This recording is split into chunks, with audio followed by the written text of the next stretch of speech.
2023 edition of the Florida Administrative Register, volume 49, number 150. So the format of this workshop is to receive comments with any supporting data and or information regarding the rule development. And comments shall be restricted to the rule development language only. That's what we're looking at today, just to get feedback on. So the workshop is being recorded. And so the procedure is, if you have any comments to make as we open up each subsection, is a step to the microphone, state your name, affiliation, and please provide us with your comments. And we're going to go through each subsection one at a time, so that way it allows us afterward to go back to the audio recording and know which section what you were commenting on to better apply your comments to the record. So the record will officially close at the conclusion of this workshop. So with that in mind, we're going to go ahead and we're going to begin the workshop. We have two rules today. One is Rule 5K4.030, the Florida Administrative Code, Kratom products. And then once we conclude that, the second rule that we're going to take comments on is Rule 5K4.034, the Florida Administrative Code, hemp extract for human consumption. So we're going to start with Rule 5K4.030. Now we're going to begin the comment period. The first subsection we're going to open up is in 5K4.030, paren 1, Florida Administrative Code, titled Definitions. If anyone has any comments, please step to the microphone.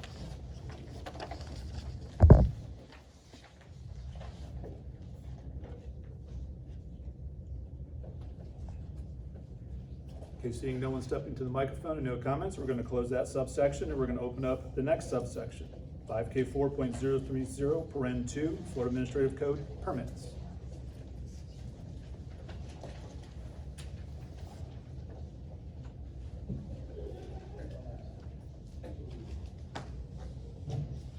Okay, seeing no one stepping to the microphone and no comments, we're going to close that subsection.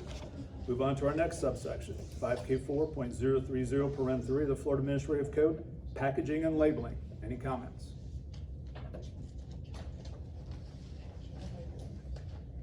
This is for 5K4.030.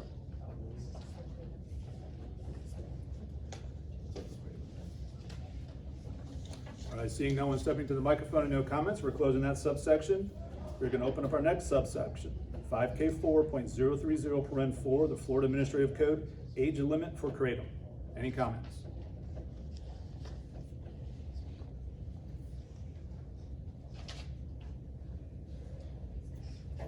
Seeing no one stepping to the microphone and no comments, we're closing that subsection.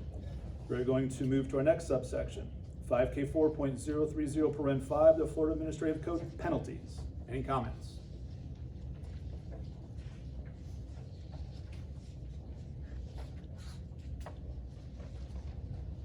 Seeing no one stepping to the microphone, no comments, we're closing that subsection.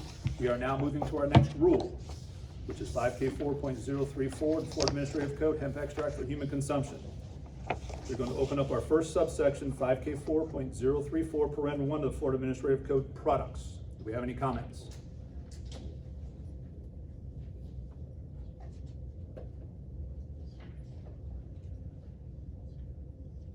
Seeing no one stepping to the microphone, no comments, we're going to close that subsection. Open our next subsection, 5K4.034, paren 2, the Florida Administrative Code, definitions. Do we have any comments? Good afternoon, good morning. Microphone working? How are we doing? My name is Patrick O'Brien, founder of Sativa University, one of the largest cannabis colleges here in Florida and the world for that matter, 60,000 students, over 100 employees here in Orlando, Florida. The definitions here, we'll start there. From my understanding, we will no longer, as an industry, be allowed to market or use terms like weed, cannabis, any of those verbiage. Can you clarify a little bit in regards to what, within the law, the parameter of the law, how did we come about coming up with these definitions? So which definitions in specific are you referring to, sir? Very specifically, they didn't have a copy of the document for me in front. Thank you very much, guys. Appreciate that. So under definitions, hemp extract under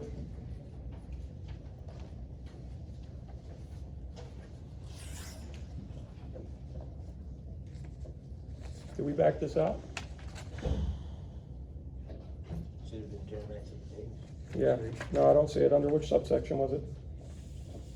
The industry is very So we're in subsection 2 under definitions. All right, I'm here. I'll retract that for now. I'll come back to that. Can I get a copy of this one, please? Thank you. I'll go over this again. Thank you. One other thing, I'm sorry, before we move forward. Who is responsible for letting all the licensee holders know about this workshop? So it was noticed in the Florida Administrative Register. That's the public process that we go through. It's not on the fact sheets out anywhere? It should be published on our website, but the official process is to notice it on the Florida Administrative Register. You can go to the FAR website. That's where all rules in the state are required to be noticed. You can sign up for notifications and it'll automatically email you, but everything's been publicly noticed. So the licensee holders weren't emailed or notified at all? The process that we go through is to put it out on the FAR, which is the required process. Okay, interesting. Appreciate that, thank you. All right. Thank you very much. Oh, perfect, thank you. Come take a seat over here, actually, if you don't mind, appreciate that. All right, perfect, right here, I apologize. Guys, 100 employees, 60,000 students, I'm a little busy. Today I just had a newborn, 3 weeks old, so I apologize. Rough sleep. Under right here where it said usage of slang words. Slang words like marijuana, hemp extract, or intoxicating effects of marijuana. We're not allowed to use these words anymore, I'm curious? Well, so this is a rule development, and Okay. what we're designed to do is if you have a comment that you don't like those or you prefer other words, that's what we're here to receive today. Well, my concern with this is gonna cause a lot of confusion. This is a tremendous amount of confusion. And when we're talking about the cannabis plant, it's classified as sativa. Everybody knows that here in regards to that. If I can interrupt you for just a second, which definition is specific? Can you point me to what you're talking I about? could give you a couple of them here. So, section 2 here, wording that uses street or slang words or names for marijuana, hemp extract, or the intoxicating effects. Page 12 of 13, please, sir. And first and foremost, I really do appreciate what you guys are doing. You're getting it from both ends. You're gonna get it from the crew, you're gonna get it from your leaders, so I really do applaud what you guys are doing. I appreciate you. So what is the definition? 'Cause I'm not seeing the language that you're looking at here. So if I'm you trying to get look- exactly what you're looking at. Right, for under advertisement, page 12, advertisement. Oh, so you're in a different section, I think. Oh, is this a You've different jumped section for this? Yeah, that, section 2 is definitions. For definitions, I thought that would fall under definitions. What section is he in, subsection is he in? Because by definition, it is a definition, we're not allowed to use those as terms. But we're going by the subsections of the rule. Okay, I'll come back to that then, I apologize. The advertising section is subsection 9, so when we Okay, get to 9. we'll come back to that, I apologize, I thought that fell under definitions, my apologies. All right, thank you guys. Sure.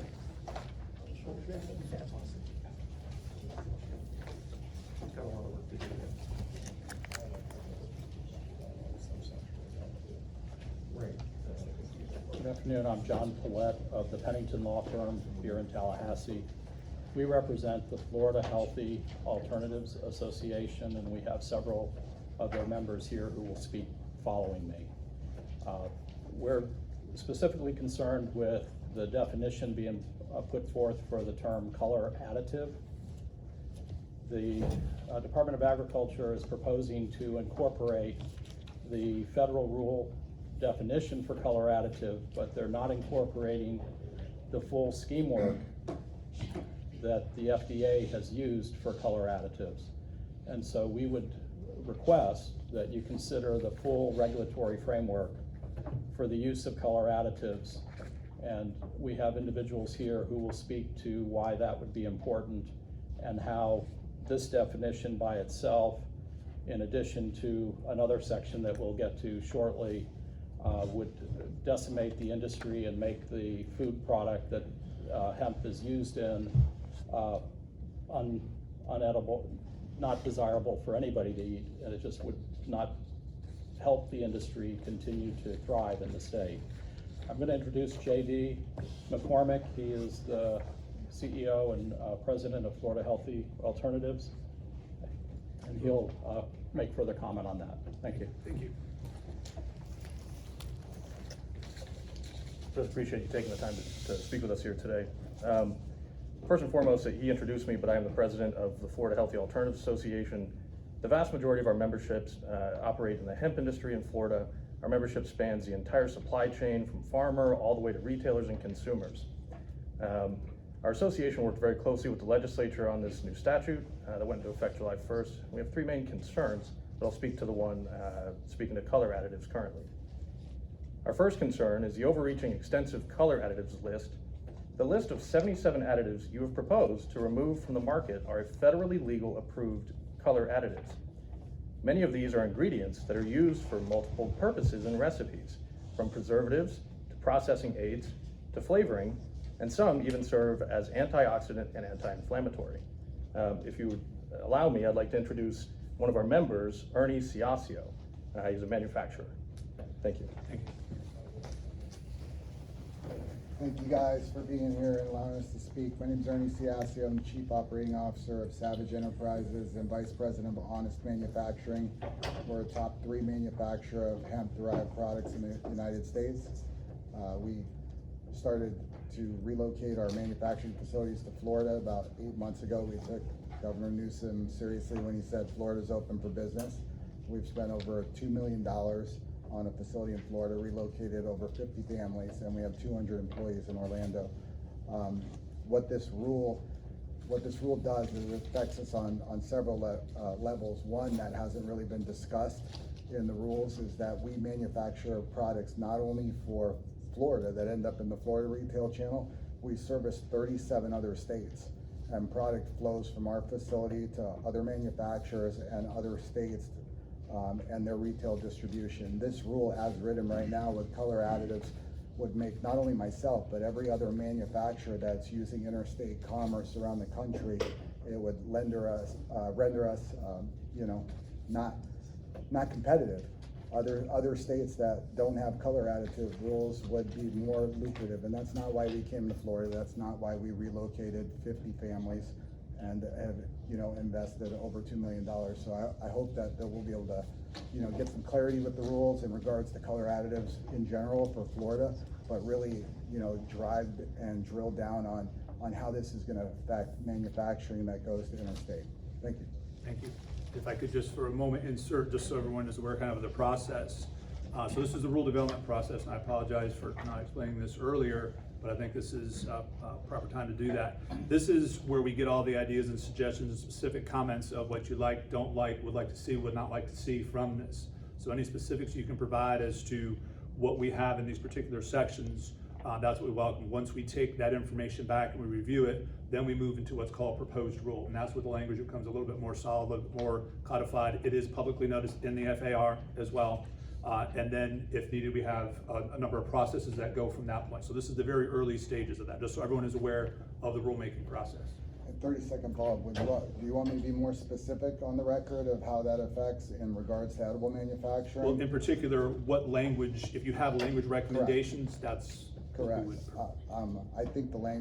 I think there needs to be some language in there that if there's not going to be a rule change to color additives in its current form, which we obviously hope there will be, and others will speak to it, that there's going to be some separation between product that's being manufactured in the state of Florida for out-of-state, marketplaces versus in-state. And obviously there would be costs associated with having to segregate inventory. Like we got a quote for $800,000 for a new MRP system just in case these rules weren't changed, But I will get much more specific, but basically our product, if under the current rules, there's no way there would be any type of coloring, whether it be from a natural cherry or a beet, and what that would do is a competitor in, say, Missouri, that's manufacturing, that's not held to that standard, can manufacture something with natural coloring that can look red because it's from a beet, and I can't. And so from a marketing standpoint, and from a point of difference standpoint, they have a huge advantage. It would render us, an unfair advantage. So we'll get more specific. I'd love to, we manufacture over 500,000 gummies a day, right? And we're, like I said, top 3 in the country. I'd love to, participate where you guys would feel free to give you more specifics. But at this point, I'm going to introduce Barney Martin. Thank you. Good afternoon. Thank you for hearing us out. I'm only going to reference the color additive since that's the piece that we're on. I, like Ernie, my name is Barney Martin, manufacturer in Tampa with roughly 25 employees, and we also ship all throughout the country as well. So the fact that we've had to segregate our inventory of products is a major concern for us. That's obviously one major issue. The color additive issue, just to give some idea in terms of how much of an impact this is, the same vitamins or supplement gummies that you take every day or electrolyte drink, all of these are allowed. However, if we include hemp into that product, it is not allowed, right? So we essentially have a product in CBD that is effectively legal and no problem with the guidelines there. However, if we add now a food to that, it becomes not legal, right? This does make us completely uncompetitive in the national landscape. We don't have an opportunity to actually comply with the rules and stay competitive. It would make that virtually impossible for us. Other industries use the exact same ingredients. In fact, to make a consistent product that is actually safe, pasteurize, all these things, you need to use a lot of those ingredients, which we would not be able to using this guideline. Just to give some sense of impact-wise, we're one of over 300 manufacturers. I'm sure there are many more in this room. For us, the impact of this would require us to leave the state. We have 25 employees. They would have to be laid off. We would need to move. There'd be no other way to do it. And realistically, the products would end up coming back in anyway. They're going to more than likely be shipped back in or ordered from the same retailers that would buy from us currently. So those are our thoughts on the matter. Thank you. Liz is going to come up next. And I'm sorry, Shai is going to come up next and go through this. Thank you.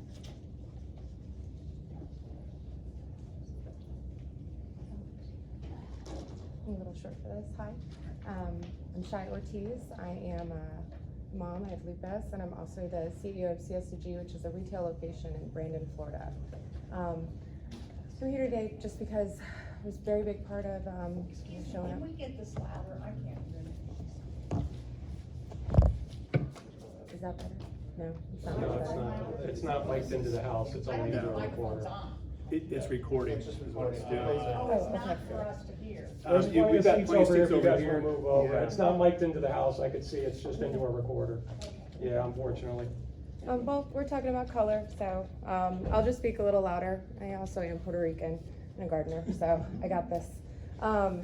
Just to touch on some of the things some of my friends and colleagues have already spoke on some things here, but versus just taking small bits of language, it seems more fair to go ahead and incorporate the full FDA definitions for some of these color additives. Ultimately, this bill was created to protect children.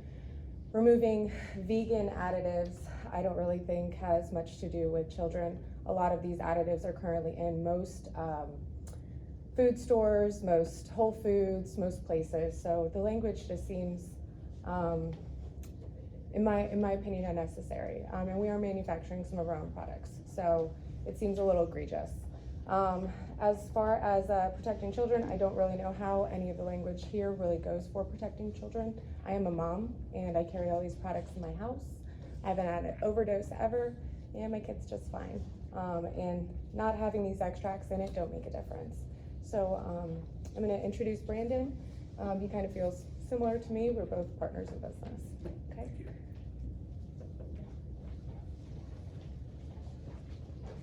How's it going? Good afternoon, everybody. I just want to say thank you for being here. My name is Brandon Gomes. You just heard from my business partner, Shai. I'm the CEO of CSG, so I'll keep it short.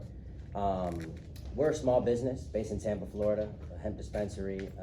I wanted to say we were in support of the success from Senate Bill 1676 and Rep Bill 1475.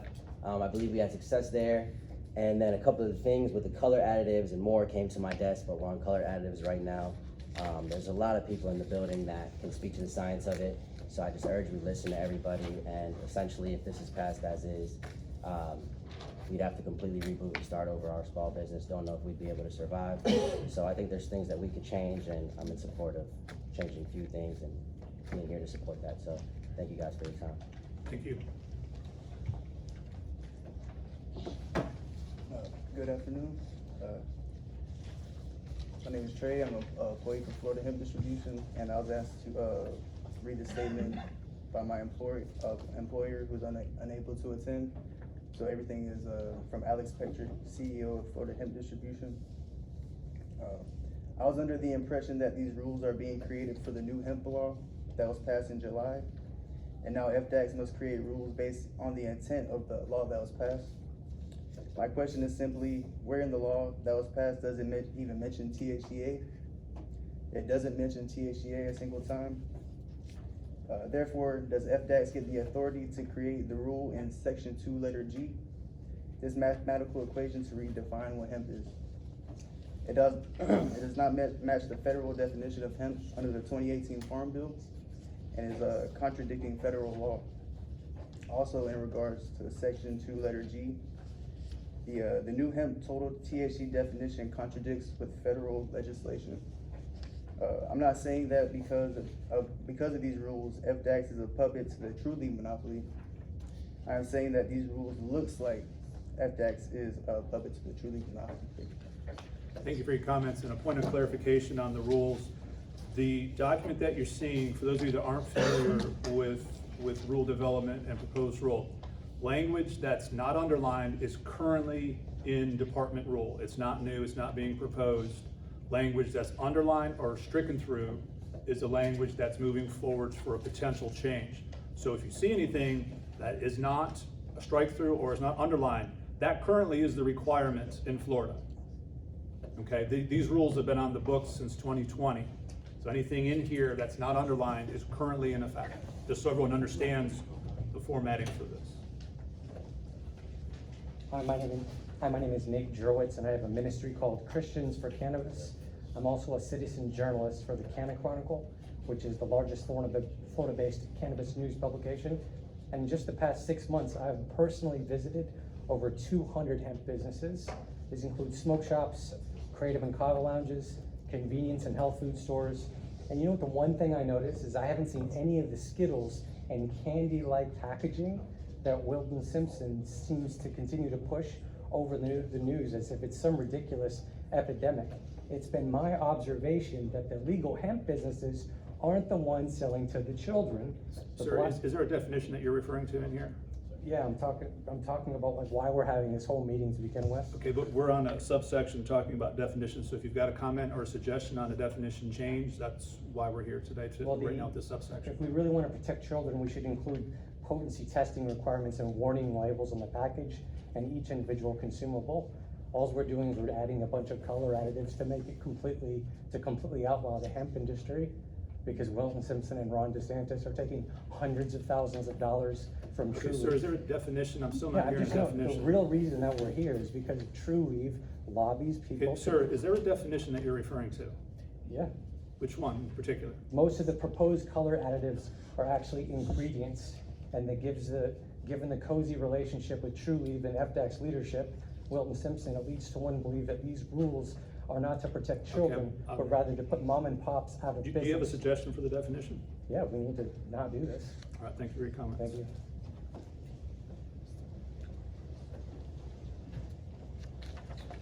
Hi, my name is Austin Jones, Divine Wellness. I wanted to discuss a definition that seems as though is currently in effect, but I wanted to get clarification as it relates to manufacturers. So basically we have a section here, shows laboratory samples. There's a few sections that reference this, but one would be laboratory samples found to contain more than a total delta-9 tetrahydrocannabinol.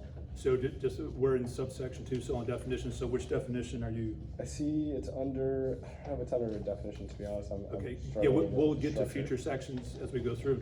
So maybe we could talk about hemp extract then, rather. Okay. It is a section, I think. It's renumbered H, letter H. Letter H, sorry, letter H. Hemp extract is defined as, okay, so then you say, so total delta tetrahydrocannabinol concentration is defined, okay, and then it says, okay, actually that's not about the threshold limit though.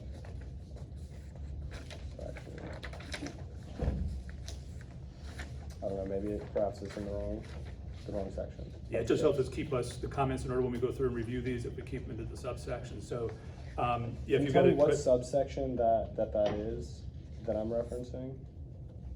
not sure which Seven- subsection that would be. 7A? 7A, so yeah, we're right now, we're in, subsection 2, Subsection, okay. under all right. definitions, yes.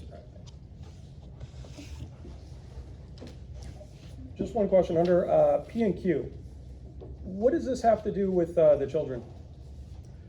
Okay, so serving size is basically equating that to what we typically see with food products. So hemp extract was moved into the definition of food in chapter 500. And there are common measures and common serving sizes that are used for food products, and we're just making it consistent with that. But what does THC have to do with food products in that regard? We already have a law below 0.3 or 0.3% for any THC. Why do we need this in this? So this is existing language. This is already in rule. It's been in rule. You said if it's underlined though, that's, Yeah, so the Delta 9 was the underlying part. Under renumbering letter Q, relettering letter Q, all of that language that's not underlined, that currently exists in department rule. But the serving size is new.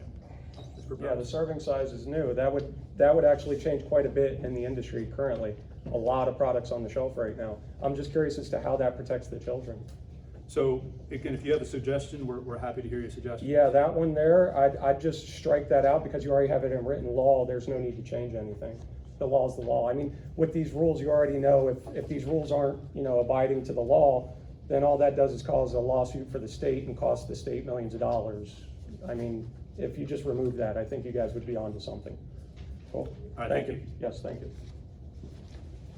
Good afternoon. I would like to speak on behalf of subsection G and subsection Q regarding the definition of hemp and the measurement of tetrahydrocannabinolic acid. I noticed that there was a change from when this bill was in the Senate and how it's not also following the Farm Bill, like the federal Farm Bill.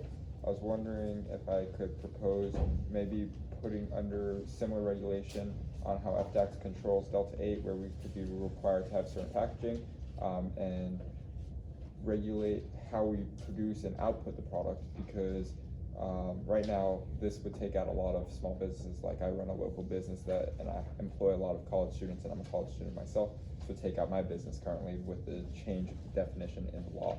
So maybe if we could have some kind of regulation similar to how Delta 8 products are regulated, where we could be required to have lab results, milligrams, serving sizes, that would keep the product safe for the consumer, while also allowing a lot of small businesses to stay alive.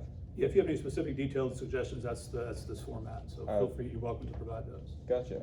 So in section Q, it states that it's adding on Delta 9 tetrahydrocannabinolic acid. The specific definition of adding on Delta 9 tetrahydrocannabinolic acid would eliminate my ability to produce the product, and that's a change in the definition from what was proposed originally in the Senate. Okay. Yeah. Thank you. Yeah. Thank you. Oh, thank you for having this meeting. My comment is in regards to section 5, subsection I, under color additives prohibited for hemp extract, specifically line. So I think you're jumping ahead a little bit. We're still in subsection 2 under definitions. Okay. When we get to the specific color additives, those are in 5, but there is a definition of color additive in the definitions section. So yeah, if you've got comments on specific color additives, if I could ask you to hold off until we get to that subsection, but if you have a comment on the definition of color additive, we welcome that now. Absolutely. So specifically, and I understand that the fact that section Q in regards to THC Delta 9 was already in place, but a lot of businesses that have reached out to FDAC during the previous administration were advised that THCA flower was allowed so long as the THC percentages was less than 0.3, and a lot of this with a lot of manufacturers and retailers has been documented. So I feel like if that were to actually be enforced, that would essentially outlaw all THCA flower, which is currently federally legal. So that might be something that could cause could have a lot of economic ramifications, and potentially create confusion for law enforcement. So I would recommend striking that specific line out, line Q for the record. Thank you for your comments. Hi, my name is Vince Suda, member of Suncoast Normal, and I work with a bakery called Cushy Pies. My comment is in definitions, section D, color additives. I would ask that all of it be struck in, but most specifically, item number 6, caramel, item number 18, fruit juice, item number 19, vegetable juice. If I could get you to give me that detailed list when we get to subsection 5. Okay. Yeah, we've got color additives in the definition section, and we've got the specific color additives in subsection 5, so I can appreciate the confusion. But yeah, if you have comments on specific ones, hold off on those, but on the definition, I think your recommendation was to strike the definition. Please strike all. And then the other part was the section before that, subsection B, attractive to children, as defined in section 581. So are they saying we're just gonna stay with it the way it is right now, or are they trying to redefine? Because right now, as it stands, like we understand, packaging cannot look like an existing product, like a Skittles or peanut butter Reese's or whatever, like an existing product. But my concern is it changing the definition of like, is it just like a cartoon character? Is that now gonna be considered appealing to children? Because as a brand person, right, like an advertisement, I'm trying to appeal to your inner child, but we're most certainly not directly marketing to children. Like all of our products are 21 and up. So that's what I guess my question or my comment would be, does it stay the way it is right now as defined in section 581.217? Yeah, what this does is this definition in proposed paren B, attractive to children, that just cites back to the statute, so it syncs it up with the statute. Gotcha, all right, thank you. Thank you for your comments. All right, any other comments on subsection 2 definitions?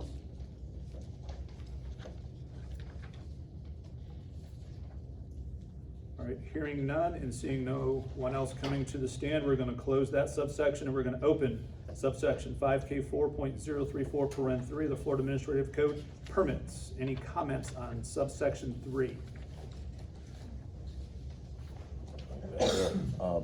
Again, just looking for clarification. Make sure I'm giving the exact term that we saw here. Here we go. Permits right there. Each establishment consumption must be permitted as a hemp food establishment. So my question on that is, right now, I have a licensed hemp food establishment. As it stands right now, if we were to print out our current permit, it no longer says hemp food. It just says food permit. The one we have from last year does say hemp food establishment. So that's my question is, will our new permits going forward at the $650 price, will that make sure and say hemp food establishment? Because our biggest fear is we're transporting product to an event, we get stopped by law enforcement, and they look at our stuff and it says food establishment. What does that mean as opposed to a hemp food establishment? So that's We'll take that back and evaluate it, but I appreciate the comments. Thank you. Thank you.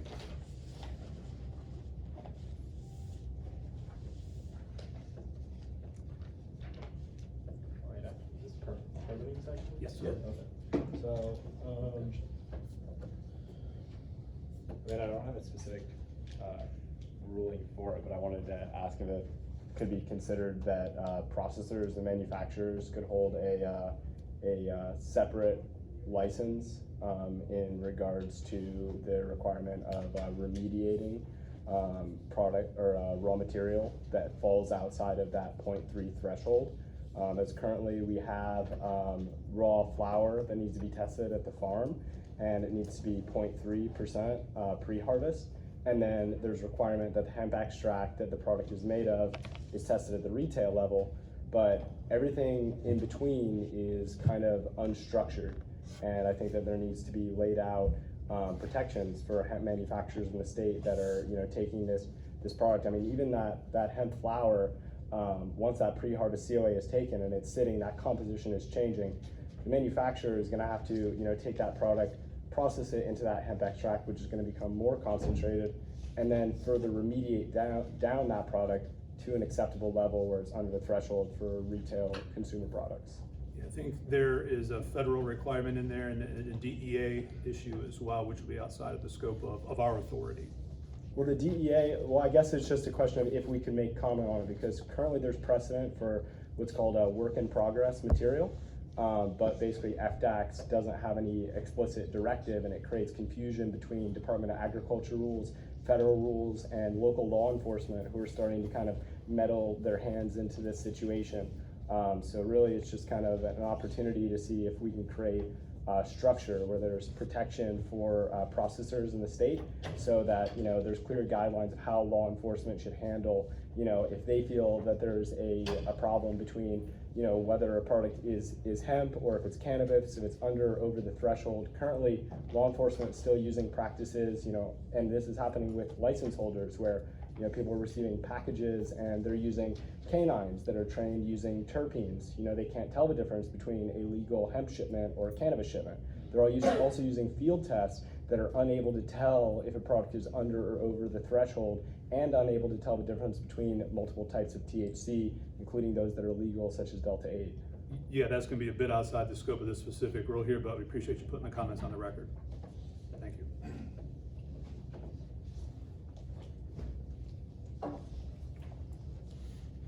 Any other comments on subsection 3 permits?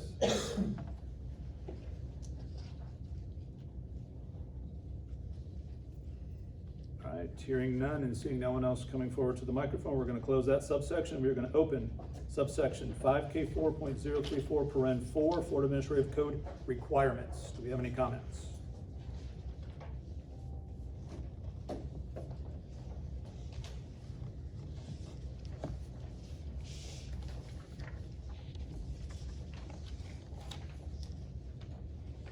All right, seeing no one coming forward to the microphone and no comments, we're going to close subsection 4 and we are going to open subsection 5K4.034 paren 5, Florida Administrative Code contaminants and limits. Do we have any comments? Hello, my name is Patrick Schatzer.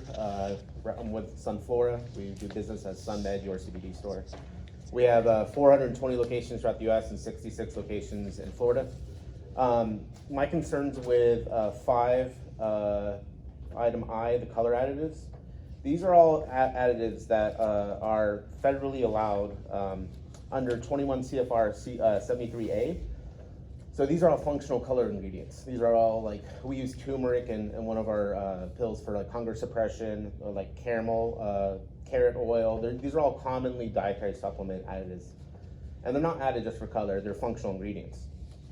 With the definition, you're also adding in 21 CFR 73A, which is color additives that are subject to certification. So these are bright colors. So these are like blue number 1, red number 2, all of those FD and C numbers are very bright colors. So if you wanted to prohibit, and I made this argument in April, I wrote to William Robinson and Burton as well.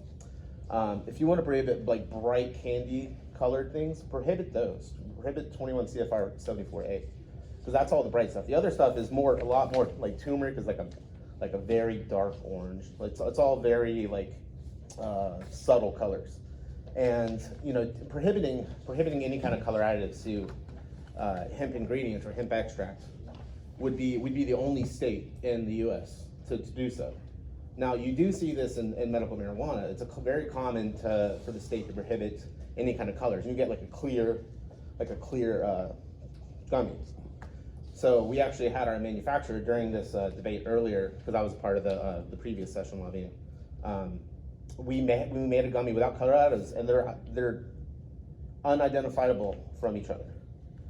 We'd also have to, as a manufacturer, we'd have to have separate stock. We'd have to have manufacturing out of state. And anybody wanting to do interstate commerce into Florida would have to make a separate product as well. So if it is under, and truly is under attractive children, I think we're doing a lot of things, you know, it might not be in section 5 specifically, but doing a lot of things requiring labeling requirements, THC, milligrams per serving, per package, child-proof packaging. There's a lot of things that we're doing right here. I'm really proud of where this law is now. But this is just really gonna completely hinder the industry. Also with this, if this does go through, worst case scenario, we can make a clear gummy. but we have like variety packs where, you know, we offer multiple flavors to the consumer. We're not gonna be able to offer those anymore. We're gonna have to make a completely different stock. And there was one other thing. We'd like at least 180 days. So right now, this law, if it goes through instantly, it's gonna flush out the entire inventory of hemp extract, any hemp products in Florida. So that's it for me. Thank you for hosting this workshop. Thank you for your comments.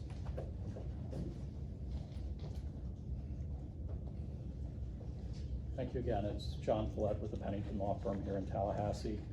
I had neglected when I spoke earlier that I have handed a packet for your consideration with the workshop. I've also emailed it to the Department of Agriculture and to Ms. Shaw as well. Thank you. As we indicated in the definition section, the excerpted definition from the federal regulations only takes a part of the story. As the previous speaker pointed out, there are other parts of that regulation which distinguish different additives, exempt and certified additives, and we'd ask that you adopt that full framework in determining what additives should be used with hemp products. With respect to the laundry list, my term for what 5I is doing, there are many ingredients there, as pointed out, that could easily be prohibited while other ingredients are used in multiple food products. And if you were to stay with this entire list, then you are decimating the industry. And again, Mr. McCormick is here to speak on behalf of our client, the Florida Healthy Alternatives Association, and then representatives of industry will speak after him. Thank you.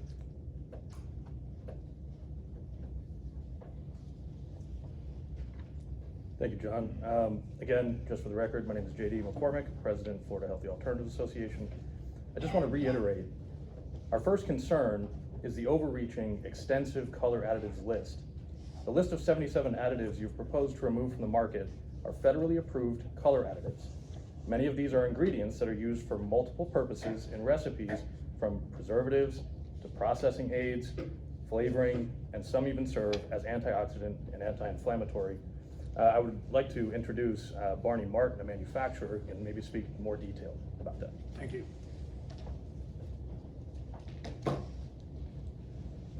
Thank you again, Barney Martin, manufacturer in Tampa. Yes, specifically going through the list, just to give some context as to a few of the ones that are specifically a concern to us.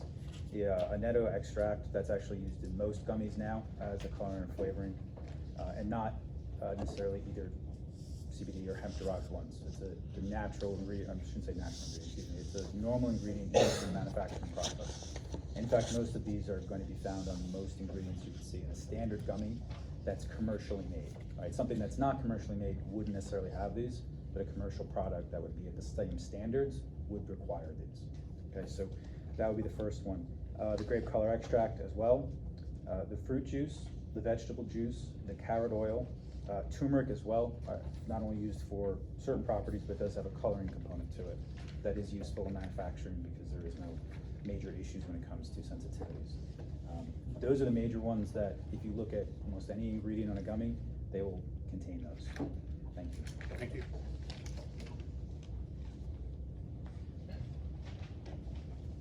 Hello, Michael Thompson.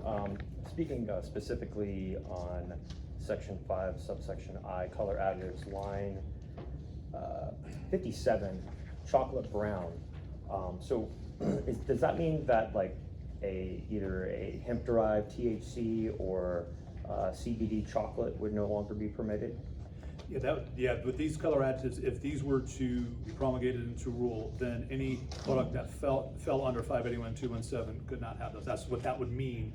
We're a long way from the final finish line, but that's what that would mean. So if one were to use chocolate as an ingredient and not as a color additive, would that be in violation? That's something we'd have to evaluate on a case-by-case basis to see the circumstances around it. Okay, so if that were the case, then that would mean that essentially the entire hemp chocolate industry in the state of Florida would cease to exist. And I don't think that was the intention of the lawmakers when they wrote legislation SB 1676. Another thing too, I know not in this specific section of definitions, but something that I would recommend is a warning label. because I haven't seen anything in regard, 'cause if you really want to protect children, and someone to leave something on the counter, we would want a warning label. So I'd like to put that on the record as well. So, Thank you for the recommendation.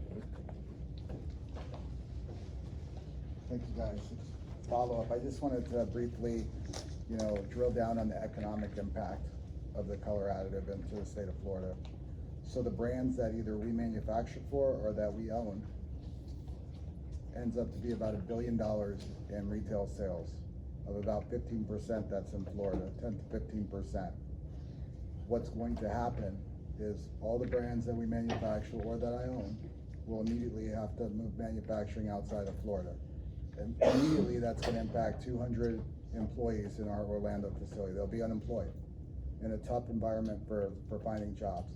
I also wanna let this community know, of those 200 employees, over 70% are second chance employees that we've hired from nonprofit second chance groups in Orlando. People that have just been released from prison that are looking for a new start. That's what kind of impact this is gonna have. Right now, it just looks like a list of color additives. It's literally overnight gonna force me to lay off 200 people. Thanks for your comments. Hi there, Stefan with Mama Munchies.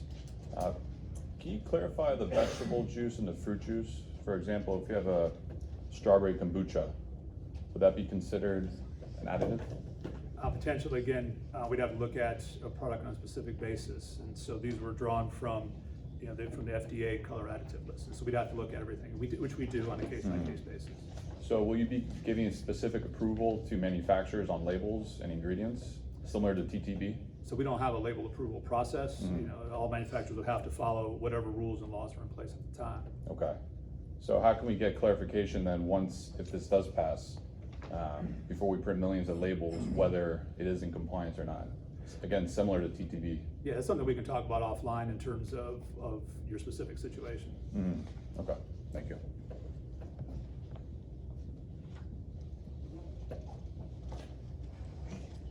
Hi, it's Shy again, Ortiz, CSG. Just to kind of comment on what he said, a case-by-case basis, doesn't that seem very discriminatory or biased?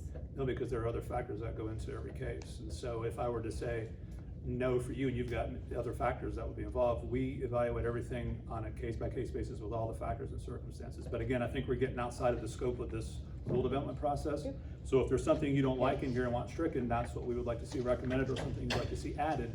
Those are the kind of things we're here today. Excellent. Well, we also do manufacture a lot of different products just outside of hemp products. 5-TTHP, we do turmeric. We have different kinds of mushroom complexes. So a lot of these ingredients are used currently in all of those regular supplements that you would find at any NutriShop. So the extract that Barney had mentioned, the Ananito, I'm probably not pronouncing that correctly, that is used in a lot of the current gummies, the caramel, which brought up the chocolate. The list seems quite egregious and seems, if it was up to me, I'd just like you to get rid of the entire list. Okay? Thank you for your comments. Yes, sir.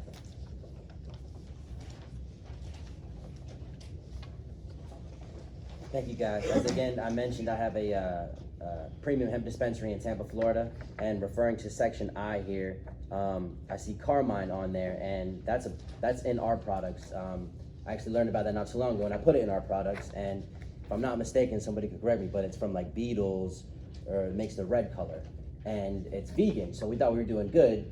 And my background, I come from a show on Siesta Key, or on MTV called Siesta Key, so I've done a lot to protect children. It's a bad lawsuit if my product get in the hands of children or someone younger. So I think there's a lot more we can do than taking Carmine out of hemp products and all of these other things referred to in section I. Thank you for your time. Thank you for your comments. Hi, thank you for holding this forum. My name is Michael Poole. I hold a manufacturing and retail permit with the Department of Agriculture. I just wanted to echo what's been said and suggest that fruit juice, vegetable juice, and other functional color or supposed color additives be removed from this. Thank you. Thank you for your comments.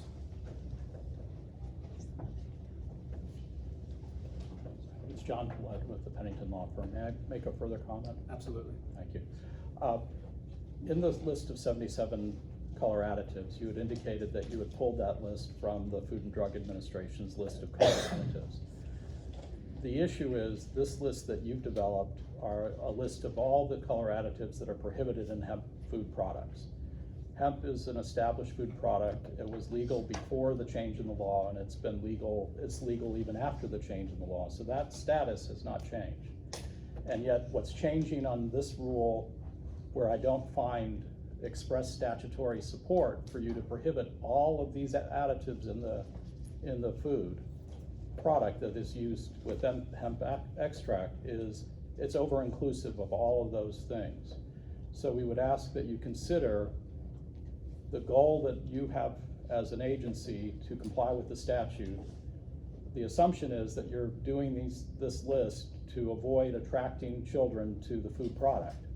The problem is, it is a food product, and these additives, some of these additives, if you even just take the excerpted definition, if they are not being placed in the product for color, but it's an alternative impact to the product, then it's not considered a color additive. And that's why we advocated for you to use the full regulatory framework of the FDA and then identify the very specific color additives that impart the color that you're most concerned with as attractive to children, by including all the natural ingredients, the artificial ingredients that are both classified as color additives. You're basically rendering the product the color of gray. And people aren't going to want to eat anything that looks like what you would be left with. So in the end, you are shutting the business down with a rule that the statute did not do. So thank you. Thank you.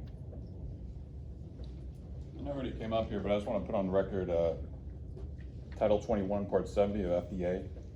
Food ingredients such as cherries, green and red peppers, chocolate, which contribute their own natural color when mixed with other foods, are not regarded as color additives. Are you guys familiar with that? Yes. So, okay. But appreciate you putting that in the record. Thank you. Thank you. Some really smart people in this room, I'm not gonna lie. You guys are doing well. I'm gonna just hit on a couple of things that haven't been touched on. Unfortunately, you know, I got 1,000 farms that I work with. The pesticides, by definition here, I mean, if we move forward with what you have written, city water could literally deny individuals growing based on these pesticides that are provided here. Over 50% of rural areas have, I know for a fact, car barrel inside their drinking water. So that there alone could actually do some real damage, and it's a shame that we would target hemp and not the overall industry of agriculture if that's what we're looking to do. And so you're aware of the pesticide list that has existed in rural since its inception. There were 2 changes here that were consistent with the medical marijuana market side of things. So those are currently in rule. Right, but the changes that you have here, they actually put it in a way, your limits that you're putting in here, that the drinking water would literally, it would actually make us non-compliant with these current laws. So that's the only thing I have there. I'm not for pesticides. I think they're disgusting. I'm a 3rd-generation farmer. I think it's absolutely atrocious. But to target hemp only, that seems kind of unfair. That's Appreciate all. the comments. Thank you. Yep. Hopefully this is the right time, we're in the right section. Again, I'm just gonna touch back and humbly request that Section I, color additives prohibited for hemp extract for human consumption, the whole 77 numbered list be stricken, but most importantly, number 6, caramel be stricken, number 18, fruit juice be stricken, number 19, vegetable juice be stricken, 25, saffron be stricken, 31, turmeric be stricken, 57, chocolate be stricken, and 69, carbon black be stricken from the proposed rule. Thank you for your comments.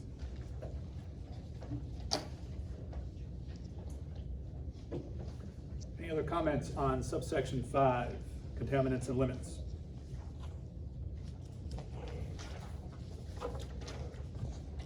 Hearing none and seeing no one further coming to the microphone, we are closing that subsection, and we're going to open subsection 5K4.034, paren 6, the Florida Administrative Code, product packaging and labeling.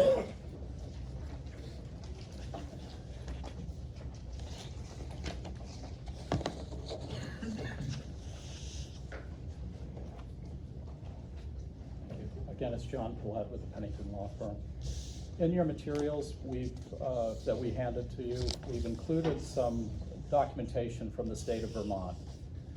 They have guidance documents for their cannabis industry for package labeling.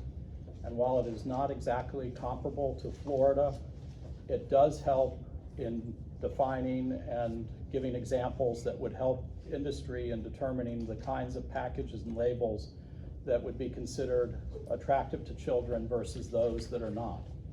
And we would encourage you to consider the language from their guidance material in your rulemaking as opposed to the way you've defined it here under the rule. The way the rule is laid out, by prohibiting both primary and secondary coloring, you're basically excluding quite a large spectrum of colors without adequate research to show that those colors are actually all attractive to children. The packaging that we see on store shelves is a wide range of colors, a wide range of logos, a wide range of graphics. And if you look at the guidance document, they try to parse out those aspects of the product label and the marketing to make it not attractive to children, but still allow the industry to be able to represent its product so that the consumer that it's intended for, 21 and over, knows what it is that they're looking for and can buy and know that they're getting the product they intended to get. And again, we have representatives from industry and the Florida Healthy Alternatives Association that will speak to this as well. Thank you. Thank you.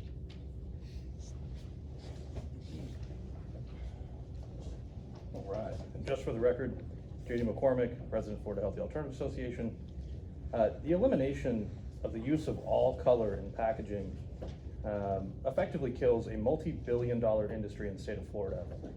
These products are mostly sold in age-gated 21+ stores, and the brands must be able to distinguish themselves from hundreds of other products on the retailer's shelf. These brands are operating in a highly competitive marketplace that requires large marketing budgets and unique packaging to stand out from the rest. We do not advocate for the products that market towards children, and we understand creating a line in the sand to differentiate between child appealing and adult appropriate is difficult, and we would like to work with you throughout this process. Thank you. Thank you. Ernie Ciascio again. Last year we bought over $18 million in child-resistant folding carton packaging and primary packaging for gummies. That would make us probably a top 10 consumer of these goods. Not only do we buy them, but we also design them. We employ 8 different marketing teams. We have different creative directors for every team. We do consumer focus groups. Not one time since inception, when we were first to market in this industry, not one time have I ever heard any of our team members say, hey, would this appeal to children? It makes no sense. Our product is a 21 and over product, and it's sold in 21 and over establishments. It makes no financial sense for us to market to it, nor would we want to.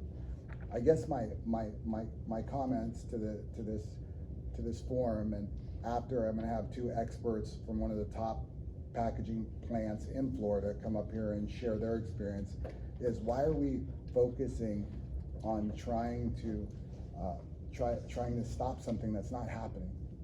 Now, you can look at some packaging, right, that has IP infringement, where they're taking Skittles or where they're taking M&M. That's a bad actor, and we need enforcement. We don't need a blanket rule that's going to stop us from being competitive in manufacturing and designing in the state of Florida. We need enforcement, and as a stakeholder, I'll do anything I can help for enforcement. But to drill down on 5K 403, 4, 6, and 9, right? My big fear here is, once again, from an interstate commerce standpoint, why am I going to do business in Florida? Why are my clients going to do business in Florida? How am I going to make packaging that's okay for Florida and 37 other states? Now, I understand if there was some merit behind the argument, but like as Mark and Liz will share with you, like a lot of this is subjective, right? There's a lot of 25-year-old and 30-year-olds are childlike. Does the PTSD vet, right? Does he want to see a starburst? Does a unicorn on a package, compel him? I mean, these are very, arguments with a lot of ambiguity, right? And I think we need to think about that. And as a resident of in the state of Florida, business owner, the last thing I want is my Department of Agriculture having to, fight lawsuits I think we need to drill down. And once again, as a stakeholder, we are willing to come to the table and try to come up with some clear framework for enforcement and sensible regulation. But with that, I'd like Liz and Mark from Spectrum Packaging to come on. Thank you. Hi, I'm Liz Cassis from Spectrum Packaging in Orlando, and this is Mark Mills. We manufacture the boxes for all products that we're talking about here today. My concern is the ambiguity of the wording of the law. How are you going to enforce something that says attractive to children? How do you determine what's attractive to children? And how is that enforceable? Because what I consider attractive to children might not be what somebody else does. So how can you change that wording? So attractive to children, and then you list almost every single thing that can be put on the outside of a box as being attractive to children.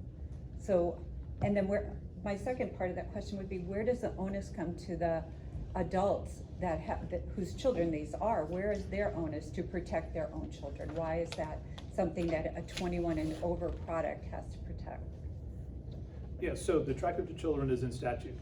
Okay, that was passed in law last year. Our obligation is to enforce that statute and come up with details that define that. And so if you have suggestions as to what should be included or not be included, that's what we welcome. It's just such an ambiguous attractive to children. Every single thing here can be taken out and anything can be put in. That's what I don't understand. Like, we don't understand how that, and Mark can talk to the colors and all of that, but I'm a mom, and I know that my kid on any given day can pick any given thing out of anywhere in the world and say, my 14-year-old thinks black is attractive. Does that make that attractive to all children? I mean, all children grow through stages, and I don't know how you're determining and putting into a law and how your people are going to enforce that. So this isn't law, this is Florida That's a Administrative statute, Code. I understand that, Yeah, but how is this? statute is already passed. Right, so how are you going to enforce that? How are you going to determine what is attractive? That's part of this rule process, is get input from the public and we define that. So any comments you have in specific, like to include or not include, we welcome. You want to talk to colors and things like that? First of all, thank you that we can come and give our opinion. That's why I love this country, right? We can all get input into laws and statutes, so thank you for that. I'm Mark Mills, work with Liz at Spectrum. We make hundreds of millions of boxes. We see it in nutraceutical, pharmaceutical. There's colors on great NyQuil boxes for children. I mean, limiting the color seems odd to us. We don't want kids getting it, so we understand you don't want a cartoon character on the box. Outside of using we think like an image with a face that looks like a cartoon character, outside of that, everything else should kind of be legal, because colors don't make it child or not child. There's things in here that says novel shapes. I don't know what a novel shape is. For instance, let's just say we were having a banana flavored product, right? We could have the box be yellow, we could maybe have graphics, not a picture of banana, but graphics of bananas. Is that a novel shape? I mean, we don't think that's a novel shape.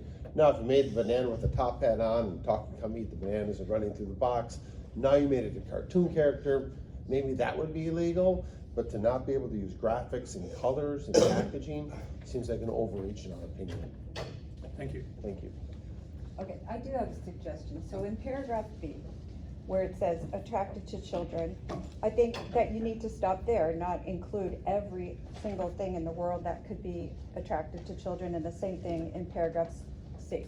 If you're not going to tell us exactly what's attractive to children, then take out anything that you just say attractive to children, period, and take out everything that comes after that in both those paragraphs. Thank you. I'll just add one more thing. I would say attractive to children is using cartoon characters that have faces. Anything besides that, to me, doesn't, I don't know how to, it's too broad if you don't make it really limited, and I think that's the purpose of this. We don't want Skittles on it, we don't want Starburst, we don't want cartoon characters on that. Outside of that, I think everything should be legal. Thank you.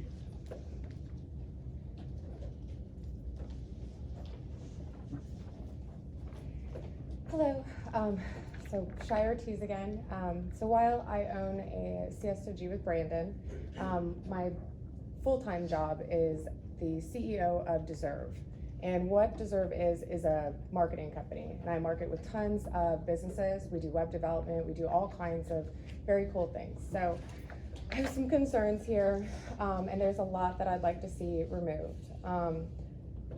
Most of 9 needs to go. Marketing hemp extracts. Well, so we're on subsection 6. Oh, sorry, subsection 6, Yes. excuse me. Subsection 6, okay. So, again, okay, thank you. With subsection 6, as far as the coloring goes, in marketing, primary colors, secondary colors, this is all used for visual ADA purposes. So like when we build websites and things like that, we do certain things to comply with ADA law. So some of the stuff that you guys are doing would essentially kind of mess with that. Also, when it comes down to primary and secondary colors, a lot of people who are colorblind, that kind of would interfere with some of the marketing and tactics that are used to help make sure that they can identify products. So overall, just focusing on subsection 6, I don't see how removing color or adding any color. Color is ultimately just a spectrum of light. So you're asking to remove light on a scientific spectrum. It just doesn't make sense. The products then would all be of no color, and no color, the absence of color is black. So I don't really think that, I think the whole language should actually just be completely removed and stricken. I think that's an overstep and on most business owners. Okay? Thank you. Thank you.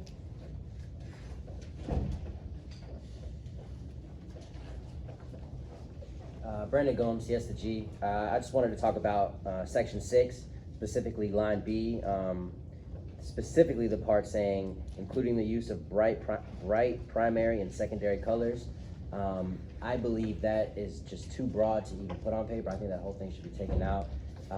Colors, our retail store. I own a retail store. If I had no colors in there, coming from what I do in entertainment, it's very hard to sell, very hard to brand, which is the most important thing in any business. So, well, not the most important thing, but you get what I'm saying. That's really all I think we should do with that line. Take that color line out of there. And thank you. Thank you.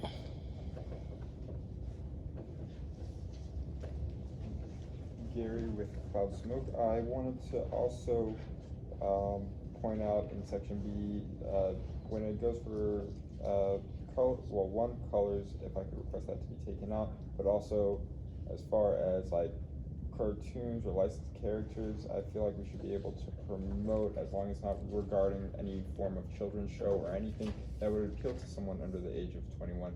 Something like if we were to use advertisements that relate to or target an older age group. We can't, this limits us to only targeting, well, we can't target anyone. Yeah. All right, thank you. Hello, Trey Ellis speaking again on behalf of Alex Petrick, CEO of Florida Hemp Distribution. In regards to section 6, letter B, this is a rule that's being proposed that would ban primary and secondary colors on products, including blues, pinks, etc. If that isn't a violation of my First Amendment rights, I don't know what is. I will simply ask the person who proposed this rule, do you love America? Because if these rules are passed, I won't even be able to put an American flag on my products that are proudly made in the USA. Thank you. Thank you for your comments. It's John Paulette with the Pennington Law Firm in Tallahassee. May I make an additional comment? Yes, sir. Thank you. You had made reference that the definition of attractive to children is found in the statute for, and it's part of the new Correct. statute. One of the problems that we have with 6B and 6C of the rule is that you've included things in the rule that are not a part of the statutory definition of attractive to children. What the statute definition prohibits is shape and appearance of the food item containing the hemp extract, or it prohibits a food item that could be mistaken for a branded product. It does not provide specific authority for you to include bright primary and secondary colors, pinks and blues. It could look at novel shapes, but again, you have to look back at your statutory definition, and that would be whether it was something that was in a branded product that could make the product that's being represented by that novel shape something that could be mistaken for a product that was already marketed to children. So while the statutory definition is more specific, your rule is much broader than what the statutory definition would permit. And the section authorizing you to promulgate rules on packaging and labeling did not specifically give you the authority to prohibit the colors that you've added to your definitions here.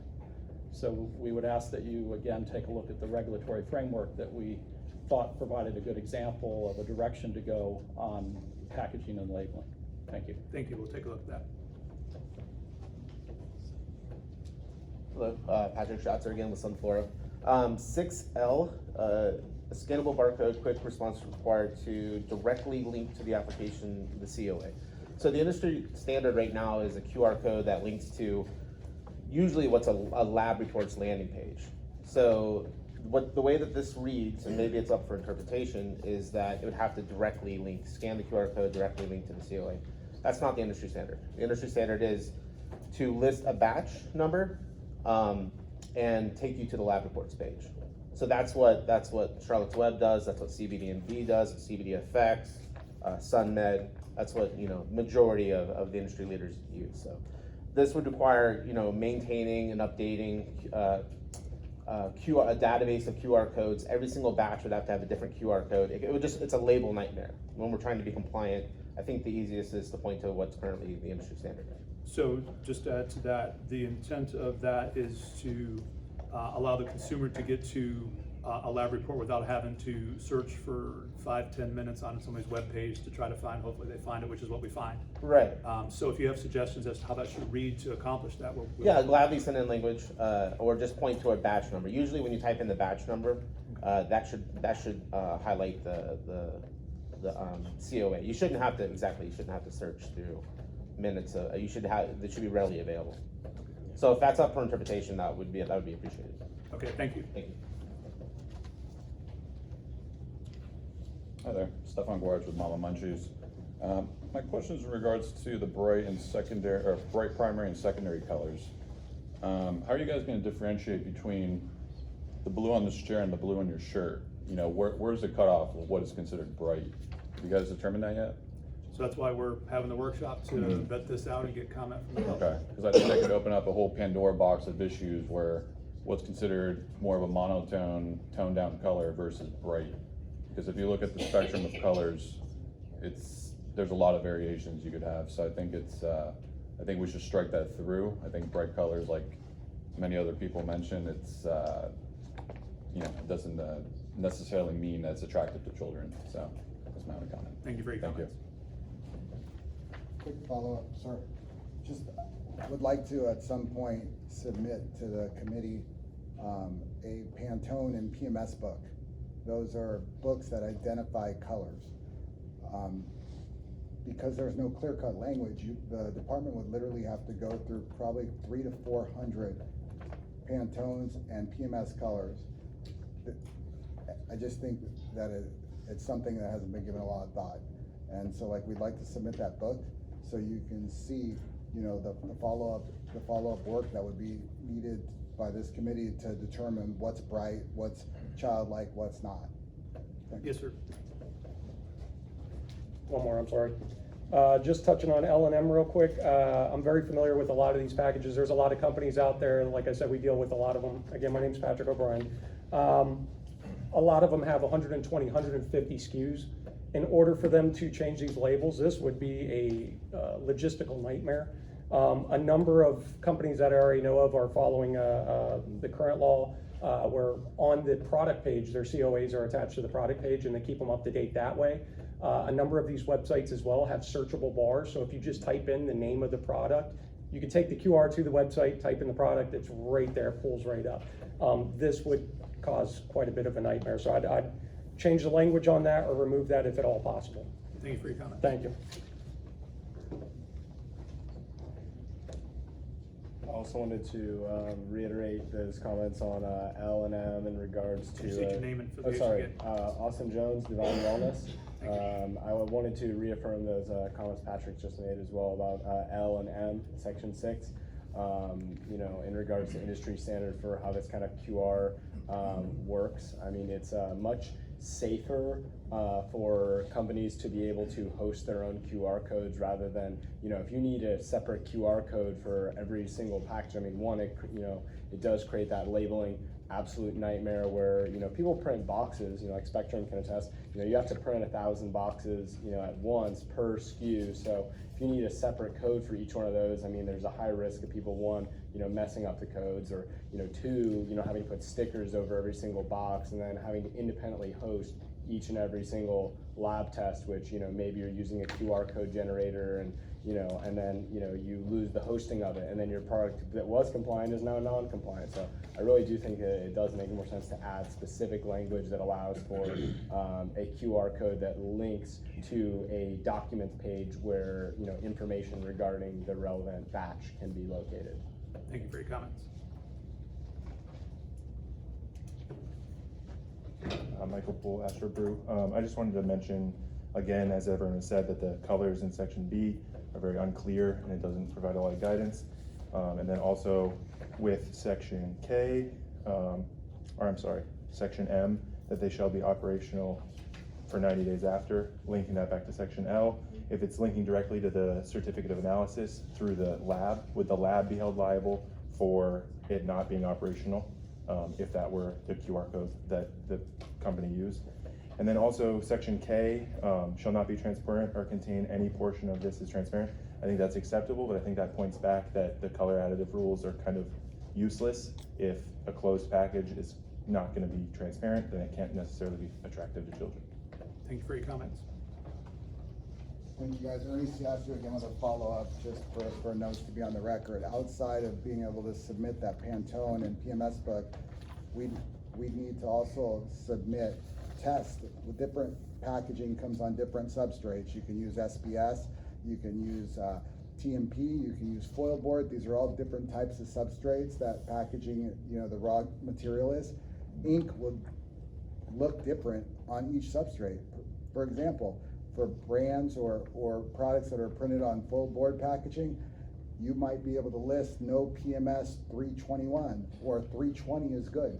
But when you lay down PMS 320 on foil board, it's going to look completely different than what it would look like on SBS. Once again, as a stakeholder, there's people here that would love to partake in that process with you, but I want to stress the can of worms that you're opening by not having specifics here, because it's going to get really specific really fast.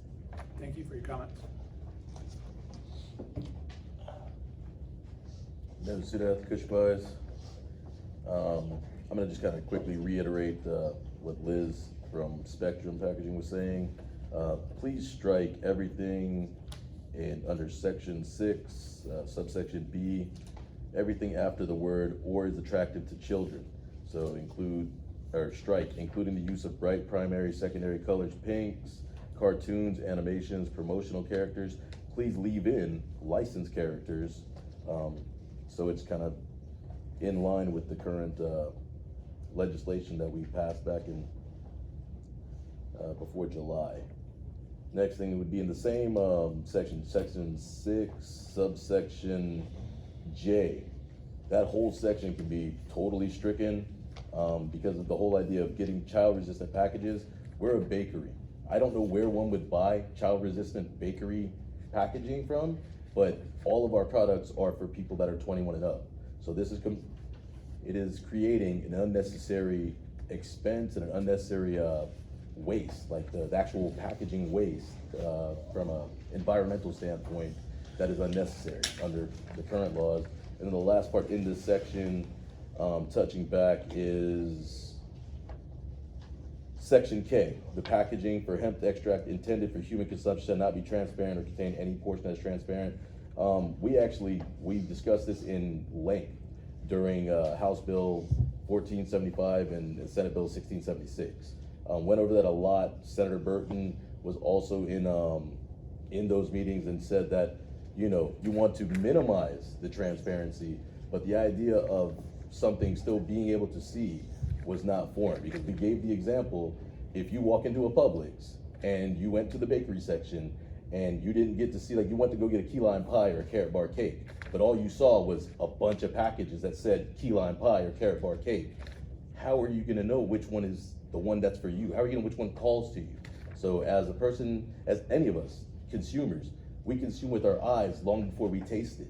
So when you go to a place to buy, you know, your baked goods, and you're going into a store, an establishment that is for 21 and up, please don't handicap us by not letting us showcase our gourmet treats. So please strike that section that was K, subsection K, subsection J, and B in 6 for the packaging.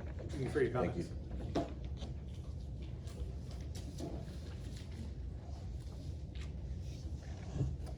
Any further comments on subsection 6?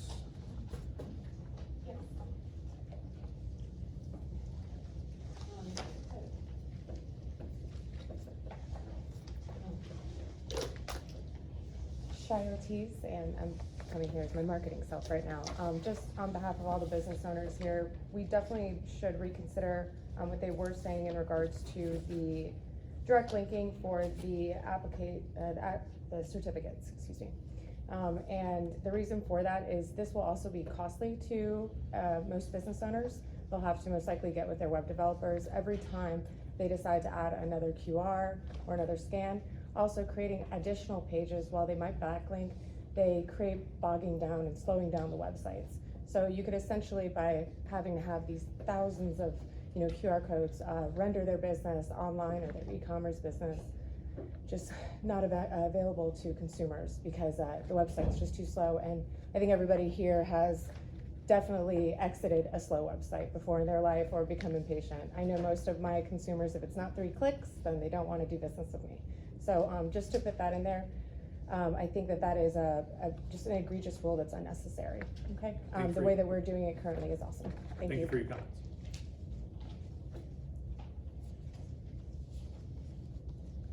Any other comments on subsection 6? All right, hearing no further comments and seeing nobody else coming to the microphone, we're going to close that subsection and we are going to open the next subsection, 5K4.034.7 of the Florida Administrative Code, disposal. Do we have any comments?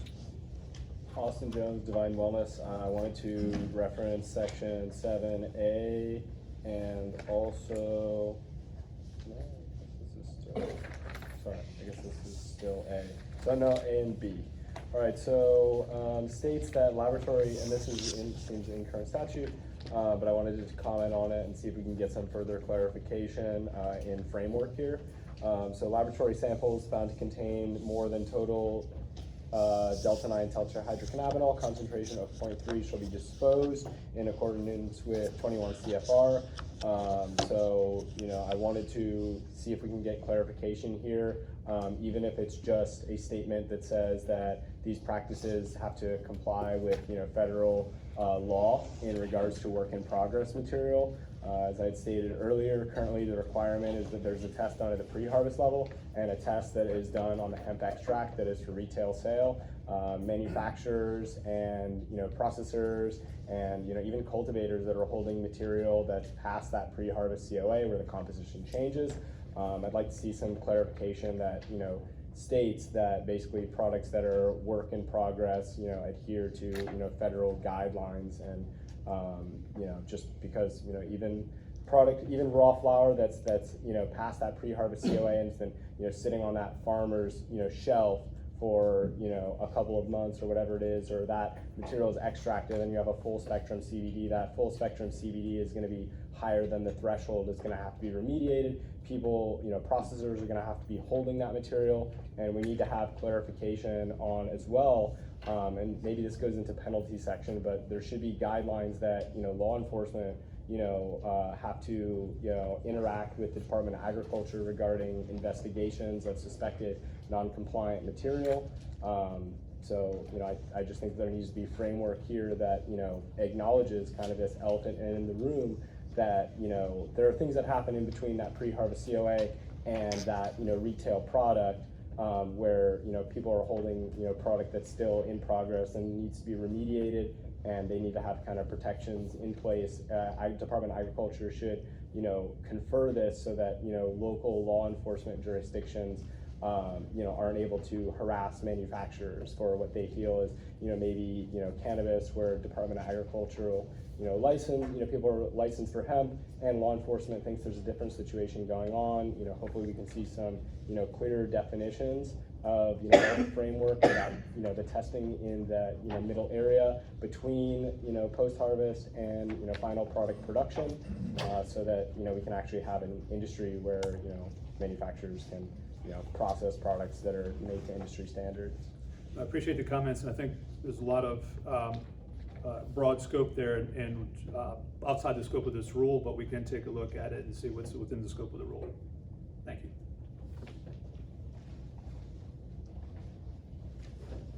Again, Brandon Gomes with CS2G. I really just wanted to affirm everything he just said. I know if you're not, big into cannabis, it's a lot of terms and words being thrown out here that are really confusing. But I affirm everything he just said in referring to Section 7 here. So, thank you, guys. Thank you.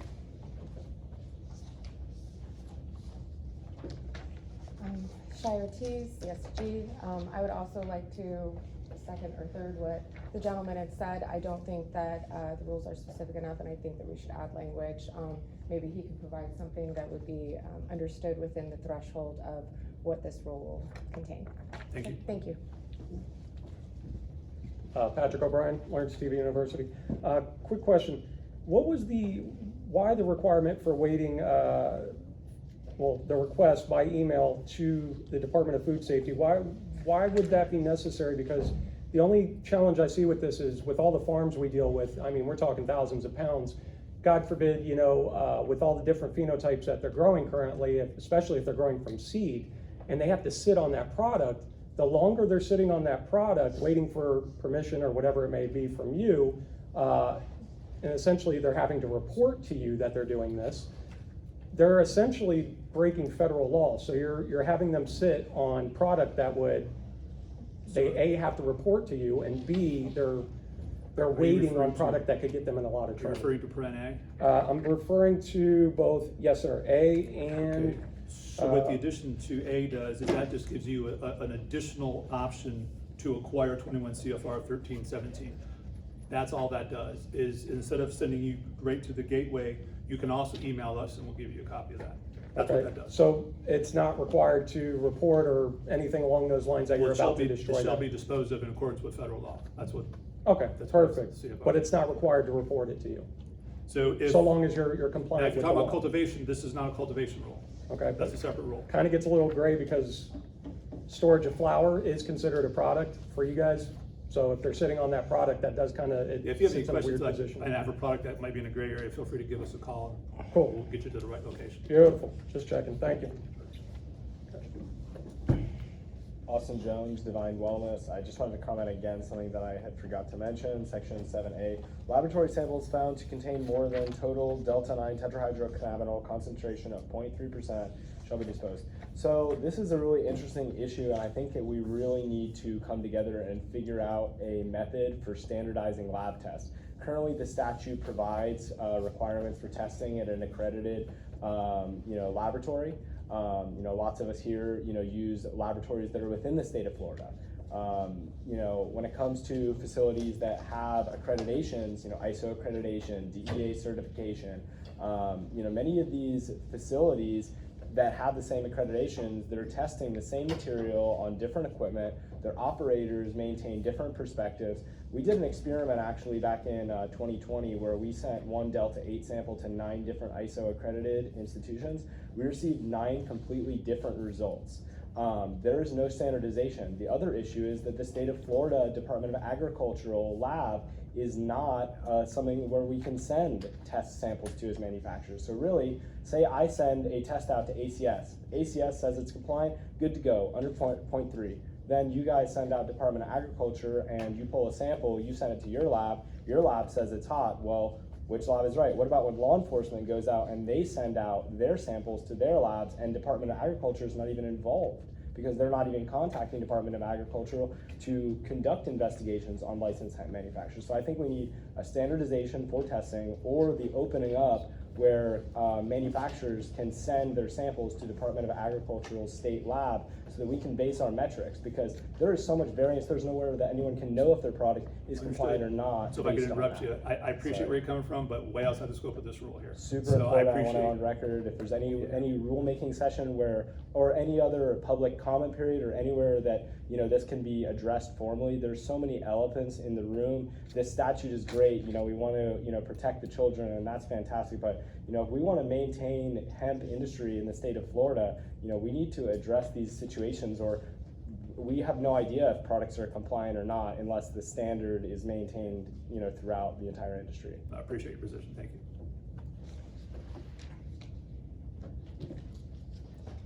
All right, any other comments on subsection 7, disposal? Hearing none and seeing no one additional coming to the microphone, we're going to close that subsection. We will open the next subsection, 5K4.034 paren 8, Florida Administrative Code, age limit for hemp extract intended for human consumption. Do we have any comments?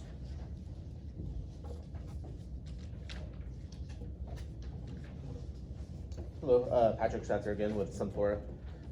With 8D, it specifically allows and adds human consumption intended for sell through a self-service merchandise. This is allowing hemp edibles and a bunch of products that were previously allowed through vending machines. This wasn't addressed at all, to my knowledge, in the Senate and House bills that just passed, or the Senate bill that passed. And we've actually seen a proliferation or an addition of like Delta 8 and other intoxicating hemp items sold in these kiosks. And the rules for the kiosks need to be flushed out too. Is it allowed to not have ID? Like, are you gonna have to, is the kiosk gonna have to have ID verification? Is it because it's in a 21 plus establishment, it doesn't have to have that? So I think this just kind of opens, the way that I'm reading it, opens up a wormhole for vending machines to be everywhere. So just for clarification, vending machines are not allowed pursuant to the rule. They've never been allowed to sell hemp extract through vending machines. Self-service would be something, in the example I use, you go into a convenience store and let's say they've got a display of your donuts that has a cabinet where it's a self-service machine, but it's inside, self-service display, it's inside of an establishment. You're not putting in payment, and it's not independent of that establishment. That's fine then. Thank you for the clarification. You're welcome. Any other questions, or excuse me, any other comments on subsection 8?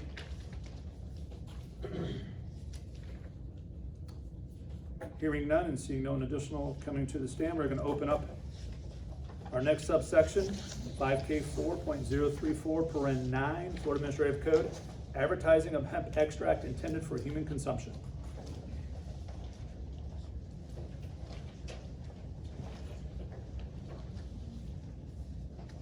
Thank you. John Follett with the Pennington Law Firm in Tallahassee.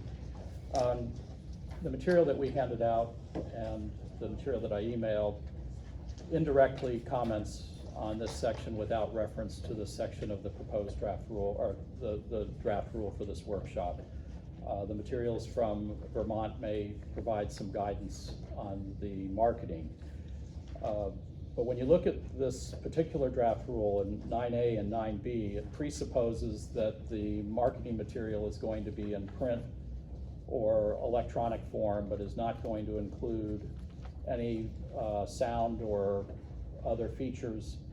6B seems to be lifted from something else, or at least it contains a typo because the statutory prohibition is for 21 and over, but this rule is defining it under 18, applying to people under 18.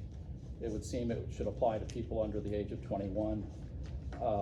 Again, both A and B of 9 is more broad and focused than the definition for attractive to children would include.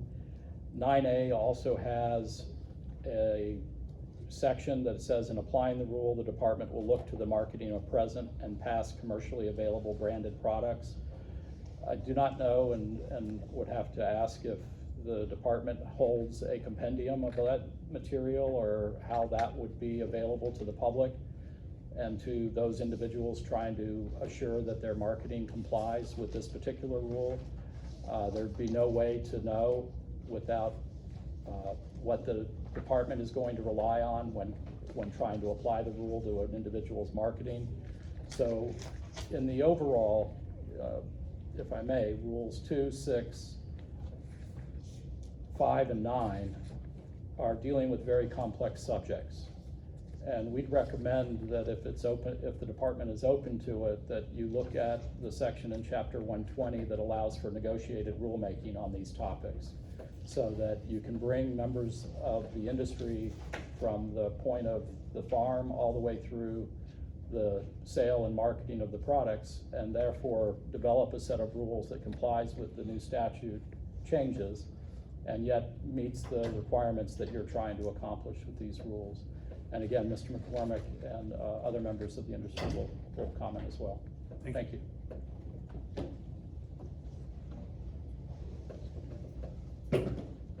All right. For the record, J.D. McCormick, President, Florida Healthy Alternatives Association. Although an individual can attain a PhD in marketing from one of many of Florida's universities, the vast majority of small business owners in the state do not have a marketing degree and often seek marketing guidance and consultation from marketing experts. Marketing experts from industries like vitamins and alcohol will have never seen such strict marketing restrictions and may not be able to effectively adapt even our top universities' marketing strategies for these products. It would be better to focus on packaging that mimics existing trademarks and intellectual property. Additionally, your prohibition of slang words is problematic because it doesn't allow these brands to differentiate themselves. We don't see the same prohibition in alcohol, an industry that kills hundreds of thousands of Americans each year, including my father. It's a touchy subject, sorry. Words like boozer, alky, fuzzy navel, buttery nipple, giggle juice, Alabama slammer, and cooter brown are lighthearted, fun names often used in alcohol and are not prohibited in the marketing of alcoholic beverages. Many of our manufacturing membership would have to move their businesses out of the state of Florida when many of them, in fact, moved from other states because of Florida's own open for business approach to regulations. And this draft rule would force many of them out of our state, losing potentially billions of dollars in economic impact. So thank you. Thank you. Hi guys, I'm see you again. I want to thank you guys for hearing us. This will be the last time you hear from me today. 2, 6, 5, and 9. I guess, right, to echo what JD and others have said and will say, I guess as a business owner and a stakeholder, I think what troubles me most is not that we have a starting framework. This is how rules are made. This is how, policy is made, right? So I applaud that we have a starting point. One thing that we saw during Operation Candy Crush is I received calls from 60 to 70 of my clients, and there was confusion, right? There was on the enforcement side, which we applaud because there was some bad actors that were found out and that that product was confiscated. We applaud that, but there was different standards being held by different inspectors. And that's basically what we see in this language. We see it being open, vague, right, and open to interpretation. And that's what we want to do. We want to work with this committee, and I don't even understand the process yet. I'm being educated on it, but I want to work with you so we can come up with something that will take the ambiguity out of the language, so we can get consistent enforcement. If you have inconsistent language and interpretation, you're going to get inconsistent enforcement. It's going to lead to non-effective, right, goals. We have a goal in this to keep our kids safe. There's differences on how we do that. I'm a father of 8, but we have a common goal. So if we don't have clear-cut, effective rules, then we're not going to get the result we want. All we're going to do is hurt commerce. And in closing, I'll say this. We want to be part of this process. I don't want to be leading a rule challenge. We have a great governor who's going to be running for president. I don't want a top 10 industry in the state of Florida, a thriving industry in the best state in the United States, to have challenges over something that we can fix together. So I implore this committee to involve the stakeholders, involve myself, other brand owners and business owners, and like we did in in the legislative process. We will come together and we will find something that works for everybody. Thanks. Thank you.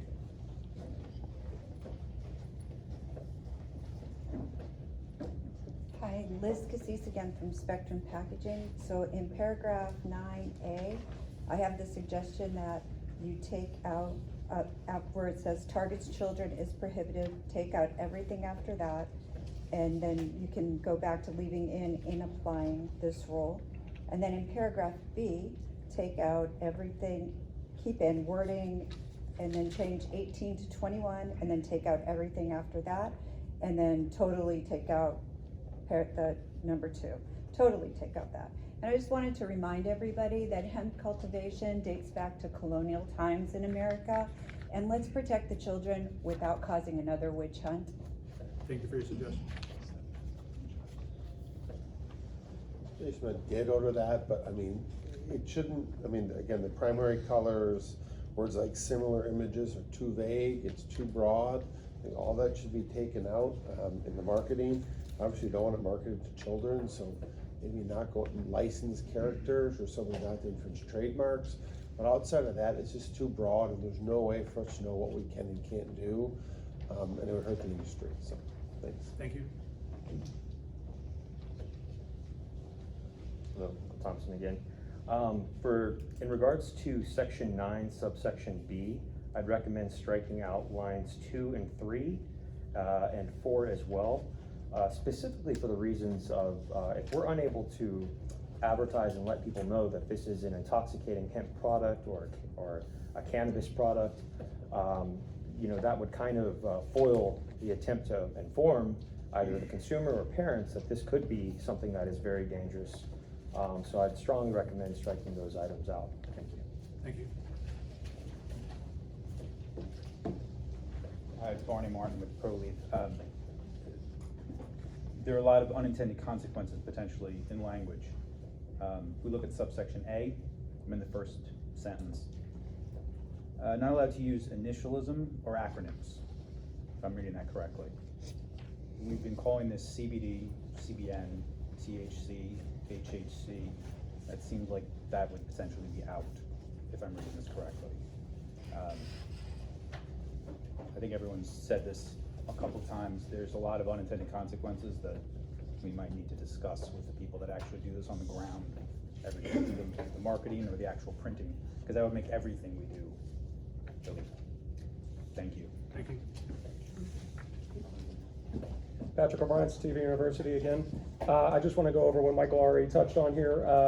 Under section B there, 2, 3, and 4 should be removed. I mean, if we're not calling it hemp, using terms like this, it just doesn't make sense. I mean, that'd be like calling, buying an apple and not being allowed to call it an apple. It's very confusing in those regards, especially Just a clarification, it says slang words or names for hemp, etc. So it's not saying you can't use the word hemp. So weed, which has been a term since God knows when, would be therefore illegal, but weed is essentially hemp, cannabis, they're all one and the same in those regards. By breaking down that definition, I think it's useless. I mean, who does that benefit? That's not for the children. If that's who we're concerned with, half of them can't read the label anyways. I mean, it just doesn't make sense to have that verbiage in there, but thank you. Thank you. Yep. Again, thank you guys for listening to all of us. Like Ernie said, we know that there's a process to this, and we got through one part, now we're on the next one. So, we greatly appreciate you listening to us all. With that said, I'm gonna put my marketing hat back on, and being the CEO of Deserve, and I work with some really large companies like Hitachi Vantara, DHL, various law firms, dentist offices, you name it, production companies, all different kinds. A lot of the language in here would essentially render what I do non-existent for any company.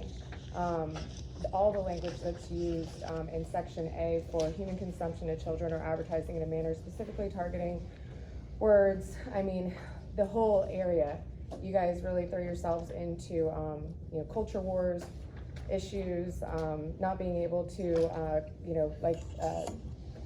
like Barney had mentioned, we're already using acronyms. Is there kind of large names to put onto bottles? So you're essentially rendering the whole industry with majority of the language in A useless, or not available to the public.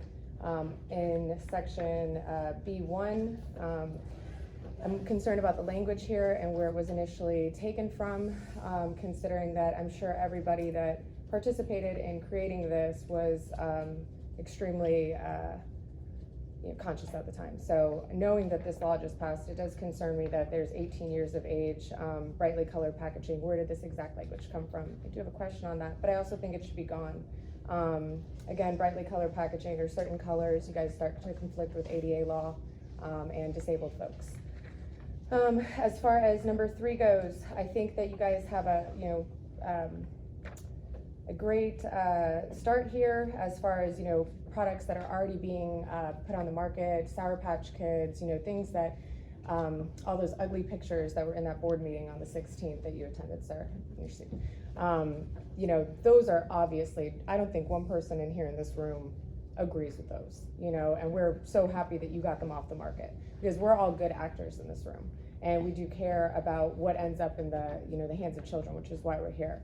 But the language in this, essentially, even saying statements identical to similar unlawful products, substances including street slang names, illicit drugs, drug paraphernalia, I think that again goes to an overreach on the extension of marketing and personal branding for specific companies, which we're in the free state of Florida.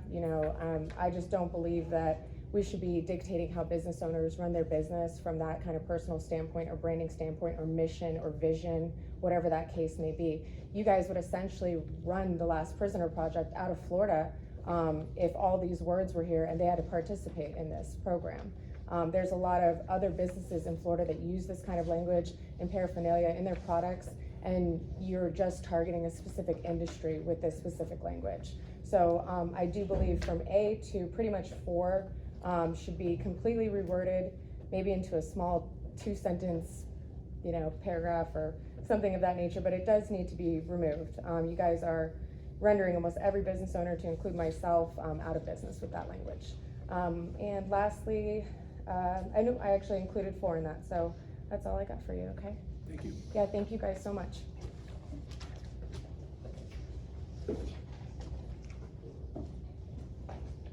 Hi, my name is Carlos Ramita. I'm from Suncoast Normal. I'm a Florida-based 501c4 that advocates for the legalization of cannabis and cannabinoids in general.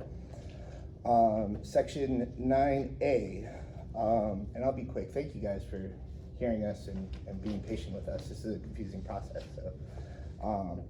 But 9A, I would say that the statement should end at specifically targets children is prohibited. And after that, end includes the use of words.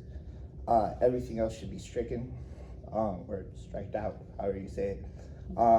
But it seems the original intent for 9A at the beginning part was to protect children. And then the end part was for copyright infringement. And we already have rules on copyright infringement, and the intended use of these bills was to, keep this out of the hands of children. So we don't need the end part of 9A. And honestly, 9B section 2, where it says that you can't talk about the intoxicating effects of marijuana, I think that's gonna be an issue for the industry specifically. Being able to responsibly inform the consumer on what's going on. If it's intoxicating, they should know. So, thank you. Thank you.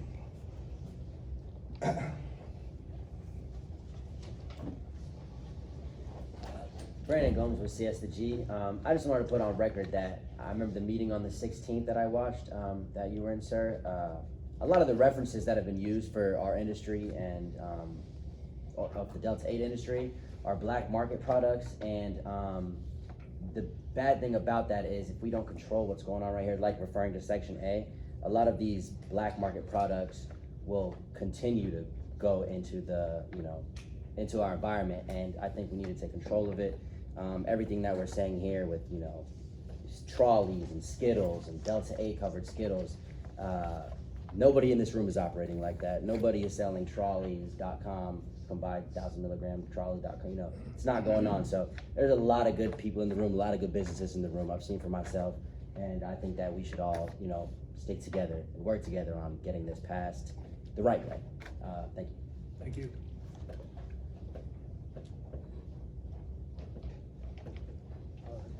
Trey Ellis, speaking on behalf of Alex Petrick, CEO of Florida Hemp Distribution.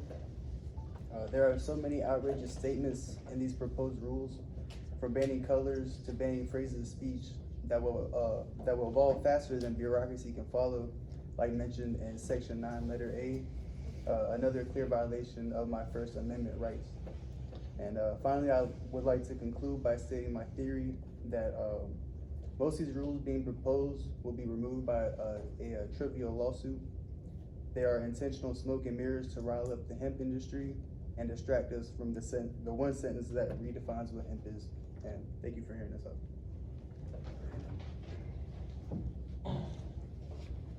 Big Sudath Kush Pies.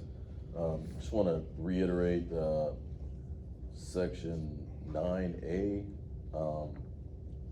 Basically, after the first sentence, marketing hemp extract intended for human consumption to children or advertising in a manner that specifically targets children is prohibited.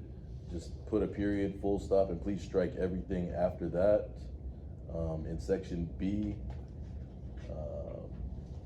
everything up until, so wording or images commonly associated with marketing to children, including any statement, design, representation, picture, or illustrate portraying anyone under 18 years of age, that needs to be changed to 21, and then please, then just period, and then after that you can strike bright primary, secondary colors, pinks, blues, color schemes.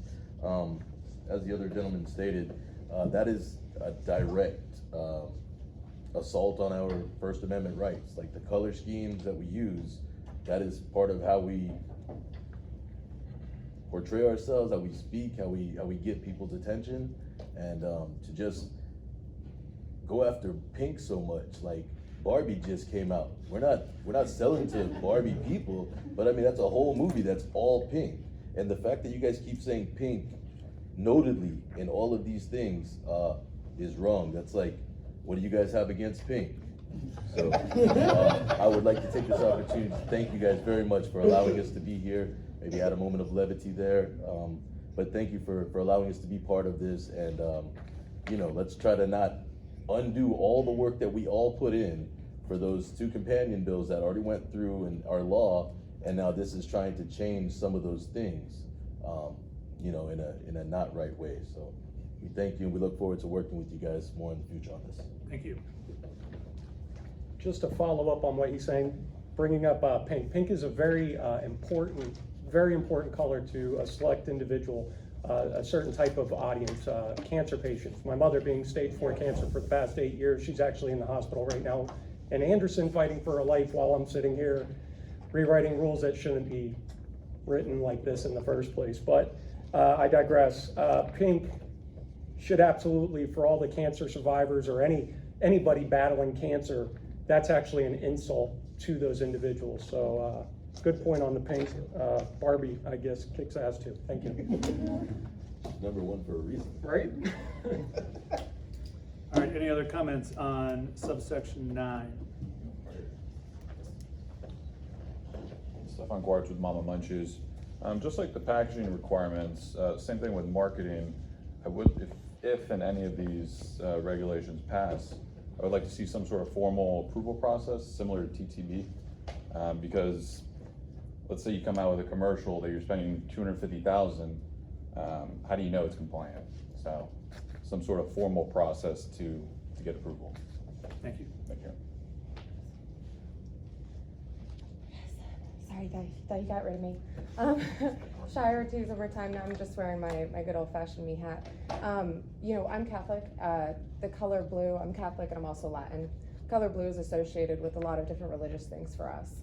So one of the other things from the marketing standpoint that I want you guys to take into consideration, the language, the color, the slang, is how you guys are impacting cultures, people who participate in cannabis culture, because it has to do with their culture, and how creating, you know, barriers on colors would essentially be definitely taking away their First Amendment rights or infringing and discriminating against who they are as individuals, their brand representation, and what that might mean to them.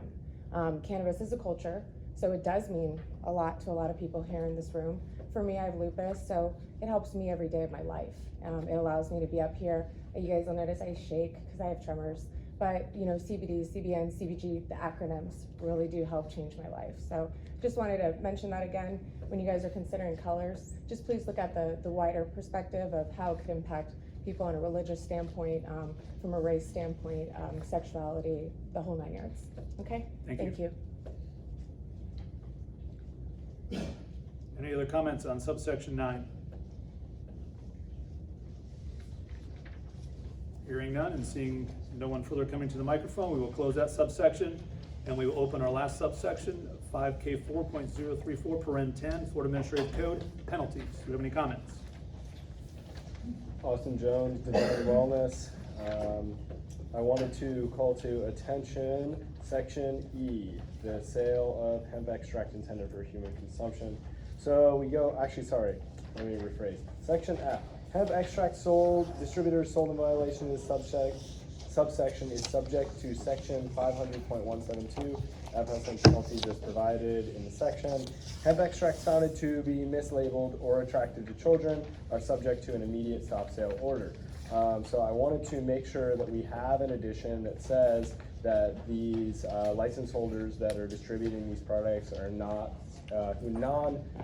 who negligently are distributing these products are not subject to any criminal liability, and also additionally provide some additional infrastructure so that law enforcement can collaborate with the Department of Agriculture if they feel that they want to step their hands into the pot and address on a case-by-case basis with license holders.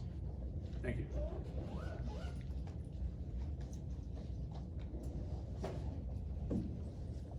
Any other questions on subsection 10?